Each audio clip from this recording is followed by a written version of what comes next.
2024 December 30-നായിരുന്നു, 30-നും 31-നും കൊച്ചിയിൽ ഞാൻ എൻ്റെ ഫ്രണ്ടിനെ കൊണ്ട് പോയത്.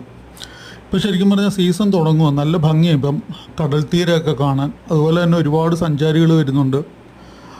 കൊച്ചിയുടെ വൈബ് എന്ന് പറഞ്ഞാൽ എല്ലാ കാലത്തും ഒരു പ്രത്യേകതയുള്ളൊരു വൈബാണ്.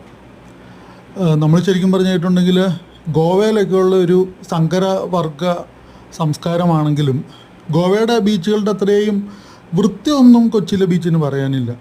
പക്ഷേ കൊച്ചി ഒരു വല്ലാത്തൊരു ഫീല് തന്നെയാണ്. കൊച്ചിയിലേക്കുള്ള യാത്രകളും കൊച്ചിയുടെ ഒരു വളർച്ചയും കൊച്ചി ഒരു നഗരമായിട്ട് ഓരോ ദിവസവും പരിണമിച്ചുകൊണ്ടിരിക്കുന്നതും കൊച്ചിയിലെ ഭയങ്കര സ്നേഹമുള്ള ജനങ്ങളും വളരെ സ്ട്രേറ്റ് ഫോർവേഡായ വളരെ സ്നേഹമുള്ള ജനങ്ങളാണ്. ശരിക്കും പറഞ്ഞിട്ടുണ്ടെങ്കിൽ ഫാമിലിയായിട്ടോ ഒറ്റയ്ക്കോ ഒക്കെ ടൂറ് പോകാൻ, അതിപ്പോൾ ഒരു സ്ത്രീക്ക് ഒറ്റയ്ക്ക് പോലും ടൂറ് പോകാനൊക്കെ പറ്റുന്ന വളരെ സേഫായിട്ടുള്ളൊരു സ്ഥലമാണ് കൊച്ചി. കൊച്ചിക്കാർ ഭയങ്കര ഓപ്പൺ മൈൻഡഡ് ആയിട്ടുള്ള ആളുകളാണ്. പ്രത്യേകിച്ച് അവിടെ ഹോം സ്റ്റേകൾ നടത്തുന്നവർ, ഹോട്ടലുകൾ നടത്തുന്നവർ.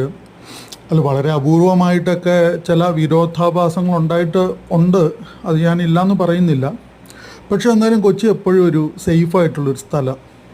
കൊച്ചി കേരളത്തിൽ ഏറ്റവും അധികം വളർന്നുകൊണ്ടിരിക്കുന്ന ഒരു നഗരമാണ്. നമ്മളൊരു 3 മാസത്തിലൊരിക്കലാണ് കൊച്ചി ചെല്ലുന്നതെങ്കിൽ കൊച്ചിക്ക് വന്ന മാറ്റം നമുക്ക് ശരിക്കും കാണാൻ പറ്റും. നമ്മൾ അന്തം വിട്ടുപോകും.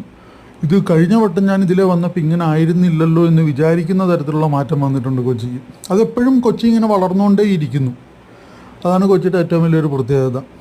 ഇപ്പോൾ എറണാകുളം ജില്ലയിലുള്ളവർ, തൃശ്ശൂർ ജില്ലയിലുള്ളവർ, കോട്ടയത്തുള്ളവർ, ഇവരൊക്കെ ഷോപ്പിങ്ങിനും ഒരു ദിവസത്തെ ഒരു ഉല്ലാസത്തിനുമൊക്കെ വേണ്ടിയിട്ട് ആ ഒരു നഗരമുഖത്തെ തന്നെ നമ്മൾ ആസ്വദിക്കാൻ പറ്റുന്ന തരത്തിലുള്ള ഒരു സംഭവം, ഒരു നഗര ജീവിതത്തിൻ്റെ, ഒരു മെട്രോ ലൈഫിൻ്റെ എല്ലാ തരത്തിലുള്ള ക്വാളിറ്റിയും ചടുലതയും എല്ലാം കൊച്ചിക്കുണ്ട്.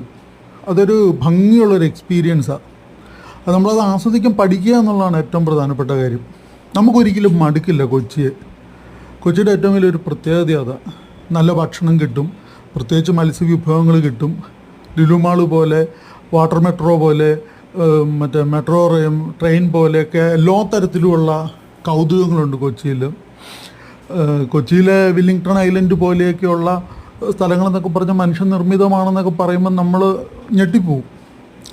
കൊച്ചി ഇടയ്ക്കിടയ്ക്ക് പോയി വിസിറ്റ് ചെയ്യാൻ പറ്റുന്ന, മൈൻഡൊന്ന് ഫ്രഷപ്പ് ആക്കാൻ പറ്റുന്ന ഏറ്റവും മനോഹരമായ സ്ഥലങ്ങളിലൊന്നാണ് കൊച്ചി.